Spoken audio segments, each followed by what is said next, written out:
பட்டியல மாடு கட்டி பால கறந்து வச்சா பால் திரிஞ்சு போனதுன்னு சொன்னாங்க. சொன்னவங்க வார்த்தையிலே சுத்தமில்ல. அடி சின்ன கண்ணு நானும் அத ஒத்துக்கல்ல. உச்சி வகுந்தெடுத்து பிச்சி பூ வச்ச கிளி பச்சமல பக்கத்தில மேயிருந்து சொன்னாங்க. பட்டியல மாடு கட்டி பால கறந்து வச்சா பால் திரிஞ்சு போனதுன்னு சொன்னாங்க. சொன்னவங்க வார்த்தையிலே சுத்தமில்ல.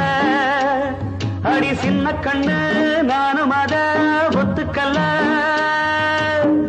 உச்சி வகுந்தெடுத்து பிச்சி பூ